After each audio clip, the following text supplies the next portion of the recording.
Hello, അപ്പോൾ നമ്മൾ ഇന്നുള്ളത് ചേച്ചിയുടെ വീട്ടിലാണ്. നമ്മൾ ഈ പ്രാവശ്യം ആറ്റുകാൽ പൊങ്കാലയ്ക്ക് പോകുന്നത് ചേച്ചിയുടെ വീട്ടിൽ നിന്നാണ്. അങ്ങനെ ഞങ്ങൾ എല്ലാവരും തലേ ദിവസം ചേച്ചിയുടെ വീട്ടിൽ വന്നിരിക്കുകയാണ് കേട്ടോ. അപ്പോൾ ചാരൂസ് അവിടെ കിടന്ന് രഞ്ജിതമ്മ പാട്ടിട്ടതിന് ഡാൻസ് കളിക്കുന്നതാണ് കേട്ടോ ഇത്.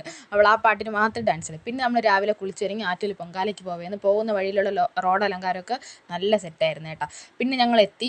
ഇവിടെയാണ് ഞങ്ങൾ ഇരുന്ന സ്ഥലം കിള്ളിപ്പാലത്താണ് കേട്ടോ. അങ്ങനെ ഞങ്ങൾ ഇറങ്ങി. അത് കഴിഞ്ഞ് പിന്നെ ചാരൂസിന് കളിപ്പാട്ടം വേണമെന്ന് പറഞ്ഞ് ഞങ്ങൾ കളിപ്പാട്ടം വാങ്ങിക്കാൻ പോയി കേട്ടോ. അങ്ങനെ അവൾക്ക് ഇഷ്ടപ്പെട്ട ഒരു കളിപ്പാട്ടം വാങ്ങിച്ച് പിന്നെ നമ്മൾ വന്നപ്പോൾ ഏതാണ്ട് 8:30 9 മണിയായി.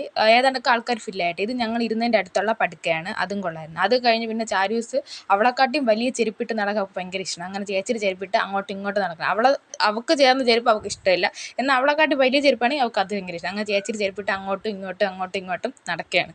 പിന്നെ തീ എത്തിക്കാൻ സമയം നമ്മളിരുന്നതിന് അവിടെയാണ് ഈ പൊങ്കാല കത്തിച്ച് അവിടെ ഒരു പണ്ടാര അടുപ്പുണ്ട്. അവിടെ നിന്ന് കത്തിച്ച് എല്ലാവർക്കും കൊടുക്കുന്നത് അവിടെയാണ് കേട്ടോ.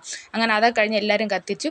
പിന്നെ ചാരൂസിൻ്റെ ഒരു ഇതായിരുന്നു ക്യാമറ നോക്കി പോസ്. അപ്പോൾ ഇതിൻ്റെ ഫുൾ വീഡിയോ 2 ദിവസത്തെ വീഡിയോ ആണ്. എല്ലാം ഞാൻ ചാനലിലിട്ടുണ്ട്. എല്ലാവരും കയറി കാണണം. ബൈ.